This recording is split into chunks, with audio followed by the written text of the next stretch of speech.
genética de un organismo a partir de su ADN.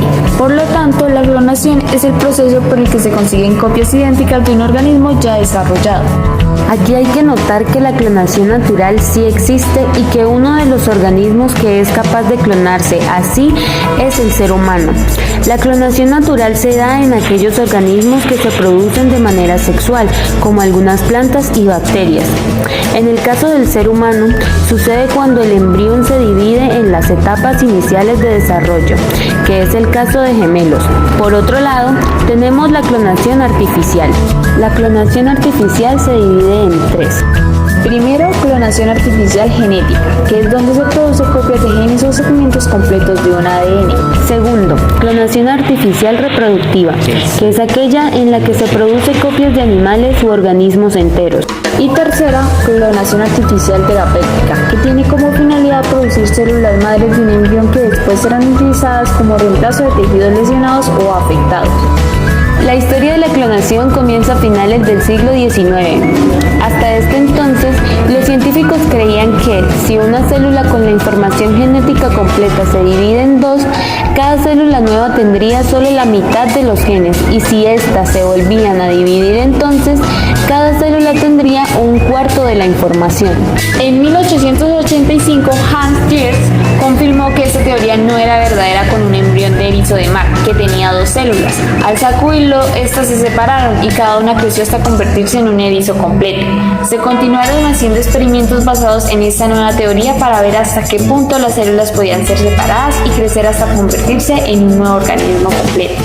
En 1958, John Gordon realizó un experimento en el que extrajo el núcleo de una célula intestinal de un renacuajo y lo implantó en una célula de rana sin núcleo. La célula creció hasta convertirse en un renacuajo genéticamente idéntico a aquel del que se había extraído la célula intestinal.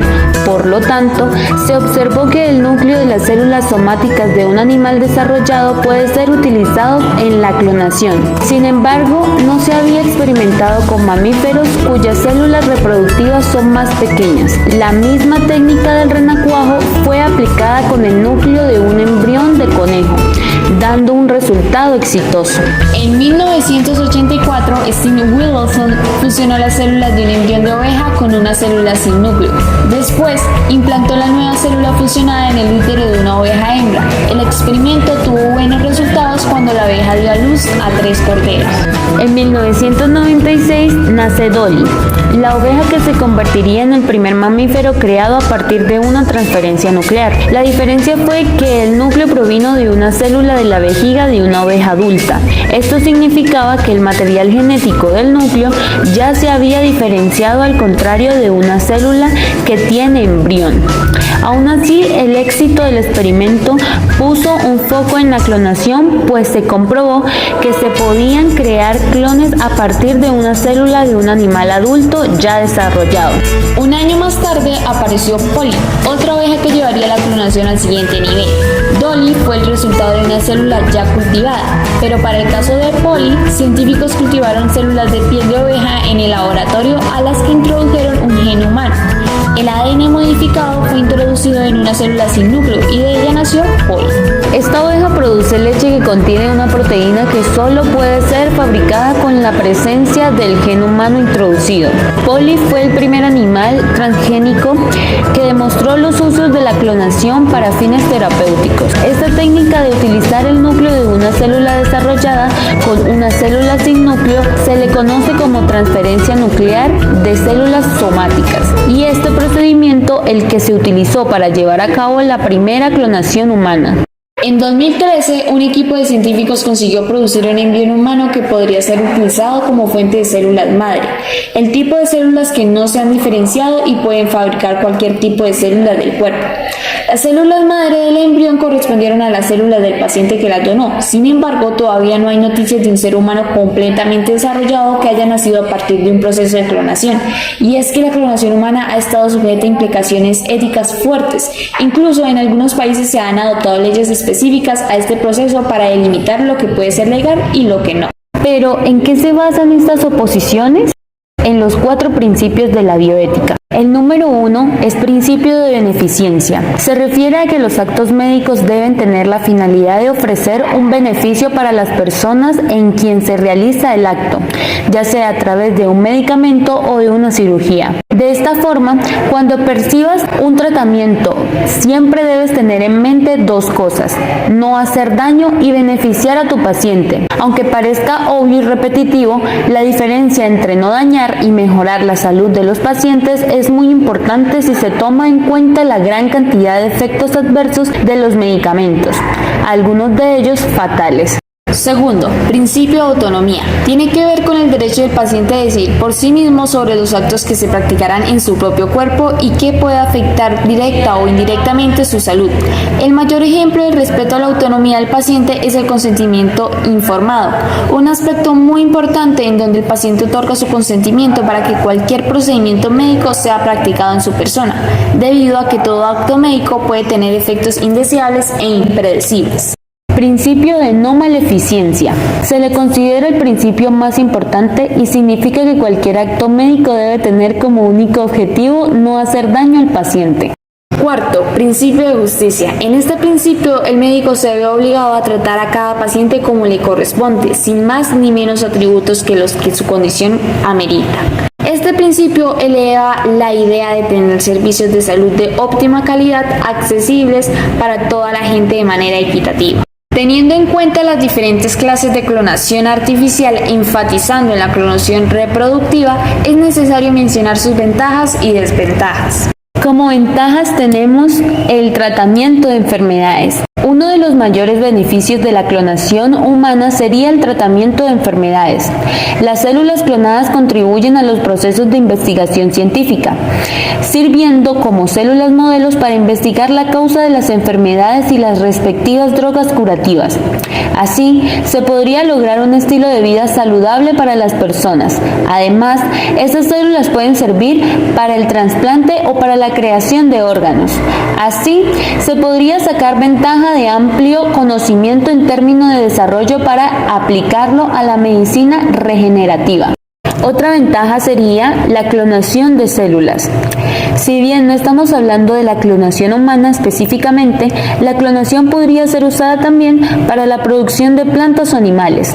Resultaría especialmente útil clonar especies animales en peligro de extinción o incluso ya extintas. Por otro lado, algunas personas han expresado interés en clonar mascotas difuntas con la esperanza de criar un animal similar, tal como hizo Barbara Streisand, quien amaba como a una hija a Samantha, un Cotton Terrier, que murió en 2017 a la edad de 14 años. Incapaz de pensar en una vida sin Sammy, la cantante y actriz decidió que la clonasen, guardando el ADN de la mascota procedente de su estómago y de la boca.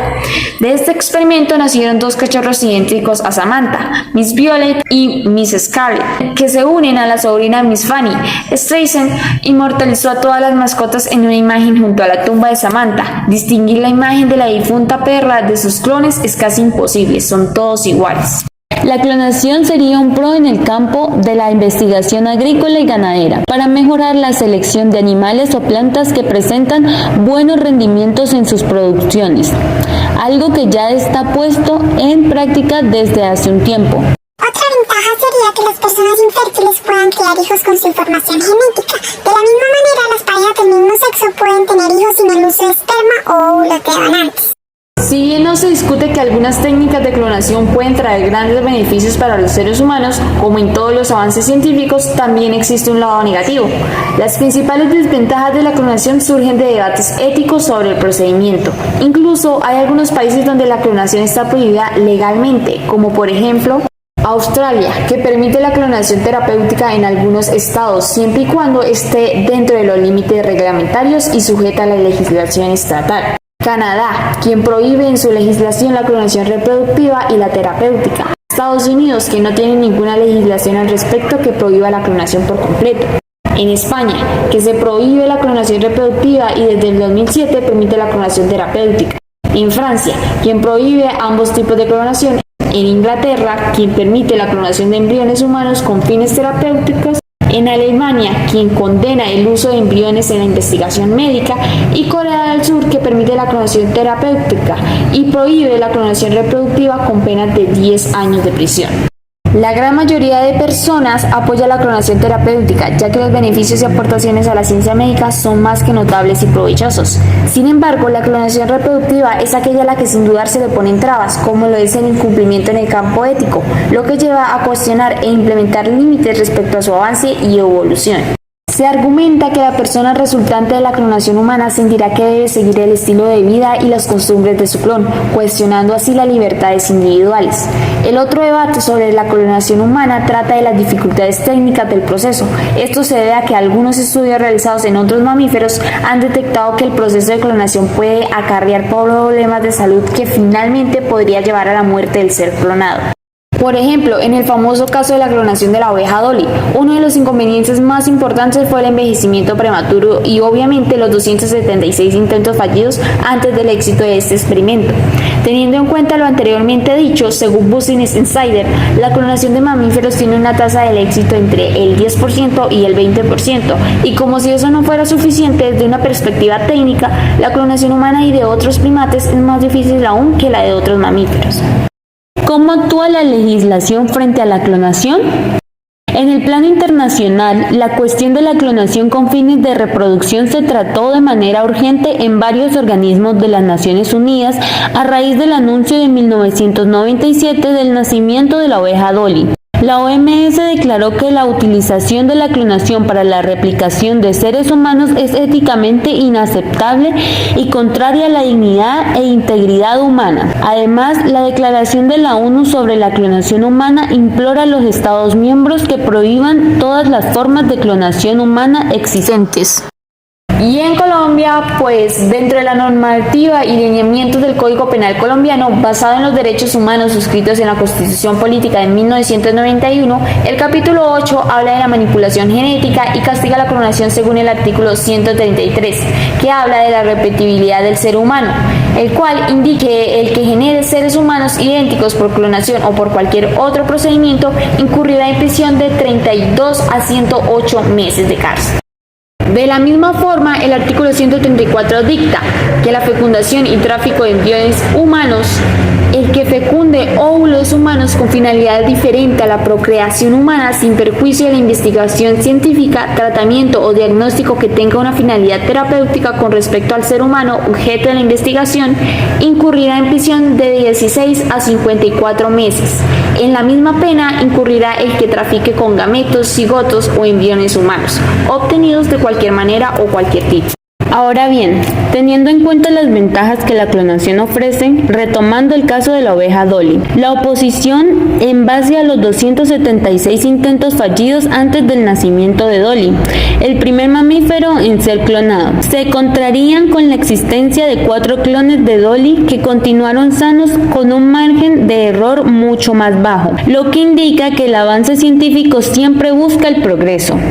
A pesar de varias afirmaciones divulgadas, la clonación de seres humanos todavía parece estar lejos de la realidad, y aunque haya muchos mitos de falsas clonaciones humanas, no hay pruebas científicas de que haya sucedido. Sin embargo, no podemos descartar la posibilidad de que este tema evolucione, y solo nos quedará esperar en si sus efectos son negativos o si por el contrario será un punto a favor del ser humano en la existencia de este planeta.